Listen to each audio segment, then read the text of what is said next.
Danmar Dayaw, you need to stop creating fake accounts.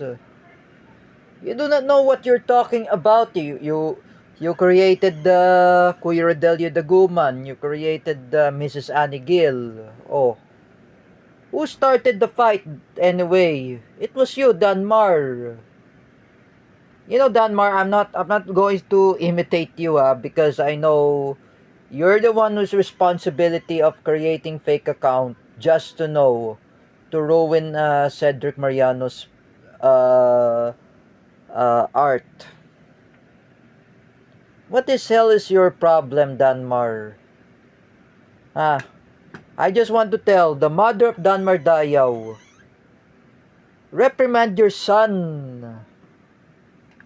Otherwise, if he doesn't reprimand your son, he will create big trouble for just creating a fake account on Facebook. I'll put you the enemy list, Danmar Dayaw, together with Miggy Labitag and Sangkay Janjan and Romeo TV Vlog, Teacher Alexandra Pagkalinawan, and Ate Dina Guillermo.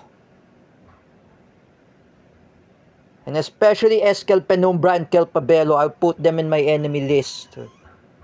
Danmar, how many times I tell you, you're telling a lies. You're telling about foolishness and lies.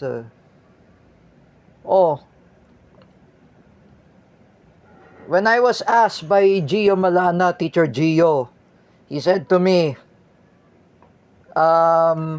who's this fake account anyway of Facebook? It's Danmar Dayaw who created the Rocket Tulog. I thought Teacher Gio Malana asked me last 2022. I thought it was you. I know I apologize, Teacher Gio Malana, sincerely. But I respond that I'm the one who make fake account on Facebook to ruin his reputation. Who created the Rocket Tulog Facebook account? Danmar Dayaw. Danmar, if you're a Marcos loyalist, why did you create fake account on Facebook? Facebook is not a game, Danmar. Facebook is not online rambulan. And it's not Call of Duty. If I were you, you have to stop what you're doing, Danmar. Look at the Ate Marisol Siaco, that her son, Paulo Siaco. He's asking me, who's Rocky Tulog? That was a fake account of Danmar Dayaw. Kuya Danmar Dayaw. I know we are autism too. We are friends. I know we know each other. We are autism. We met each other in what's that? In Zoom meeting. We met each other in StreamYard. Me and Terra Francisco. What's that? Tata Andeng, Tata Fin, or Tata Lino. My friend Stefan Pimentel had commented me in a YouTube vlog in my StreamYard. They call me Tata Lino, Tata Andeng. Stefan had laugh. Of course, it was Photoshop from Terra Francisco. You don't know what is going on in 2022 or last 2021 Danmar Dayaw. If you're a Marcos loyalist, tell your imbecile Marcos loyalists who are fake Filipinos, stop creating those trolls. People out there, they are anti-Marcos, Danmar. Let's say again, Anyway, I know this is hard to say if you make a fake account on Facebook. Why you just even created the fake account? Do you want to be like Paulo Cruzada, Gina Sejo, and Jeffrey Sejo, and Jim Macasandil, Danmar? You need to learn your lesson not to create fake account. You know, both of you, Sangkay Janjan and Danmar Dayaw, Ate Dina Guillermo, Teacher Alexander Pagkalinawan, and also the other Marcos loyalists who were fake Filipinos. Do not create fake account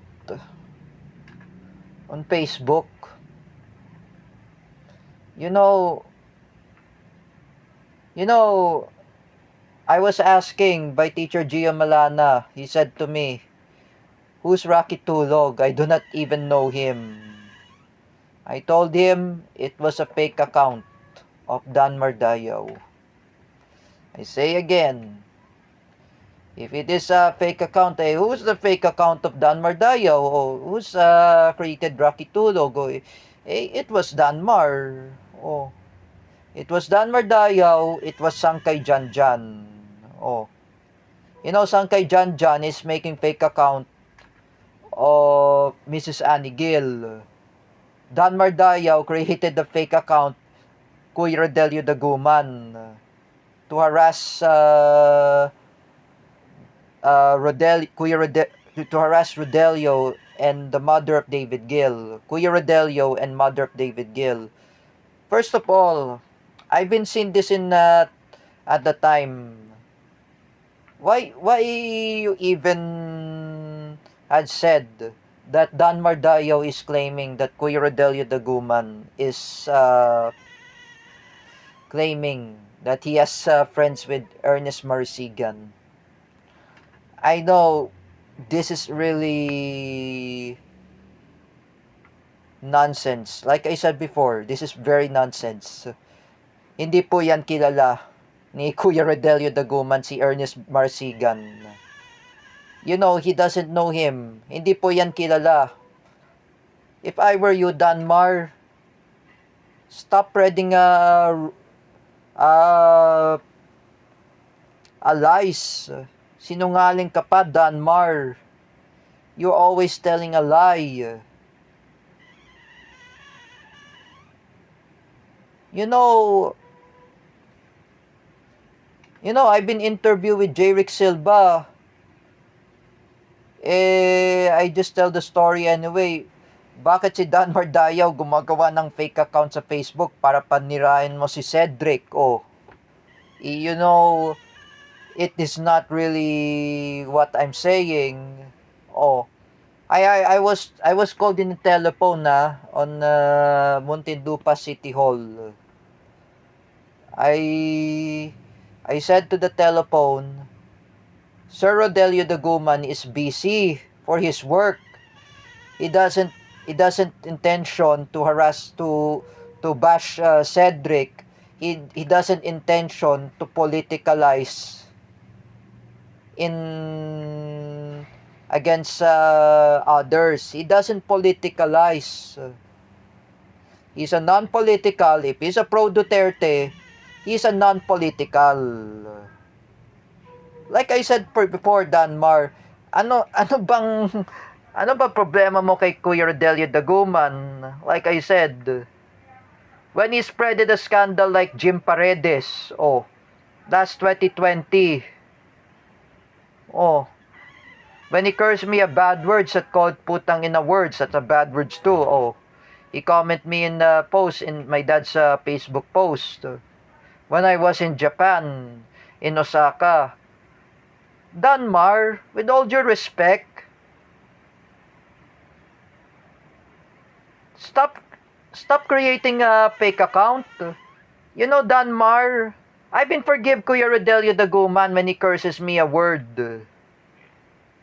When he cursed me a bad words, he cursed me a nasty words, he cursed me a foul languages, I forgive him too.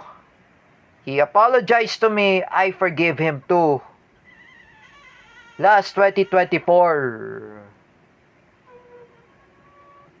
What is wrong with you, Danmar?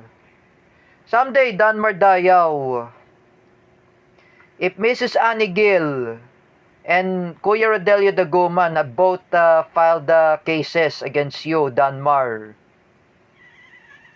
they will bring it a complaint affidavit to the Muntinlupa RTC. and also the Quezon City RTC. They will receive a complete affidavit. They will bring it in your house in Baclaran, in Pasay City.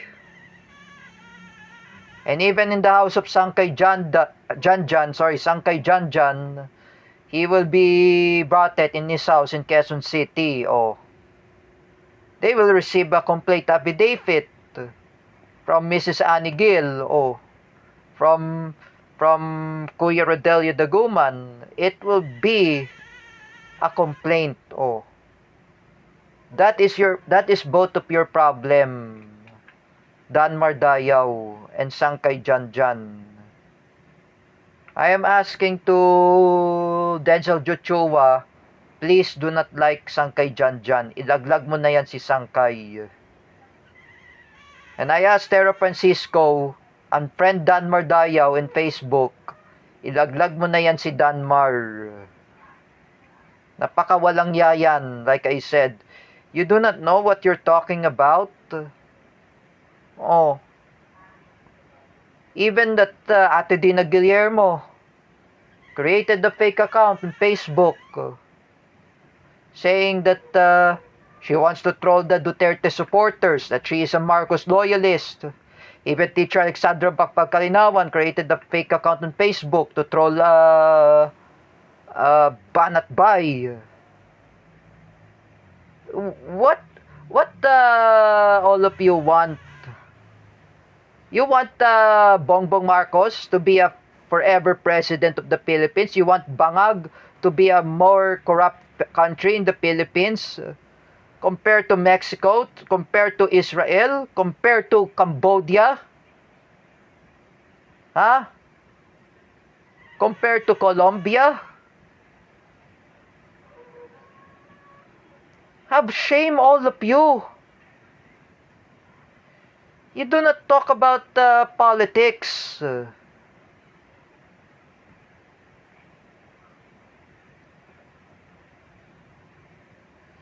That is my lesson to those Marcos loyalists who are fake Filipinos.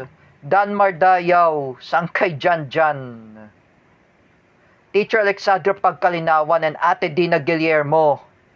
All of you going to be in prison. You know, I was told by Roylan Marlang.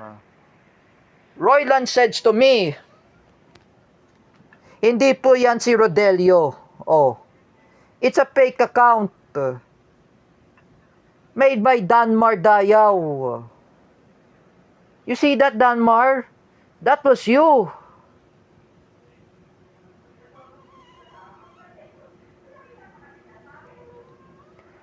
You're the one who's responsible to create fake account. You're the one who create this false account. Like me, I've been tell the story to Jeric Silva. I'm the one who apologized Teacher Gio Malana and Teacher Vincent Ramos because I'm the one who made the fake account on Facebook. Oh. That is my responsibility, that I'm the one who created this. If I were both of you, Danmar Dayaw, Sangkay Janjan, make a public apology to Kuya Rodelio Daguman and also Mrs. Annie Gill. That's what my condition was, to never create fake accounts. Some of BBM vloggers who were Marcos loyalists who create a fake account on Facebook to ruin the Duterte supporters. Oh, who created the trolls? Who started this troll? Oh, do you want me? I'm saying to you, Danmar, do you want to really happen to me that I was being summoned in barangay with Kapitana Salonga? That I created a fake account of Larry Chuanico? And my responsible that I make a bomb joke in the church compared to Paulo Cruzada? Do you want to be like me? Do you want to be happen to me, Danmar, that I bully Mrs. Annie Gill, or that I bully the cousin of David Gill, Jen Bravo, that I bully Joel Ferrer? Oh, you want to be happen to me, Danmar? You know, Danmar Dayaw, one more foolishness if you create a fake account of Kuya Rodelio Daguman. Kuya Rodelio Daguman will go to the Ferrer Law Office. Oh, he wants to file the cases against Danmar Dayaw. Oh, if he filed the cases against Danmar Dayaw, oh, Kuya Danmar, it is not my problem because his brother, Robin Daguman, will tell the whole what really happened. You know, Kuya Robin, oh, pag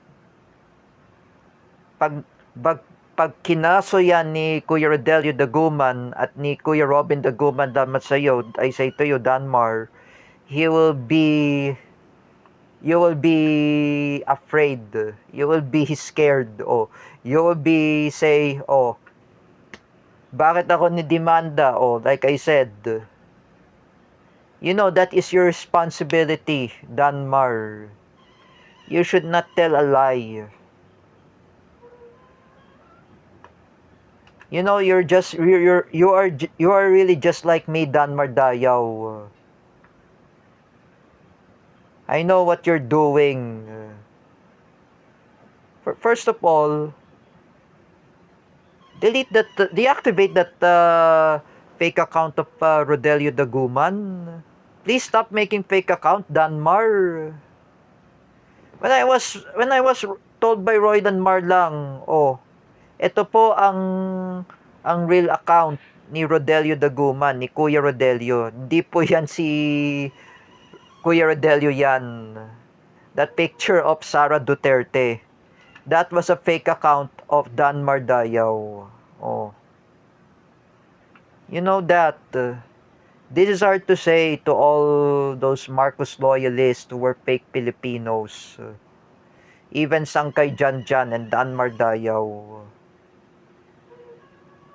Please, all of you, don't create so inappropriate about this fake account on Facebook. I'm just demanding at Danmar Dayaw to delete that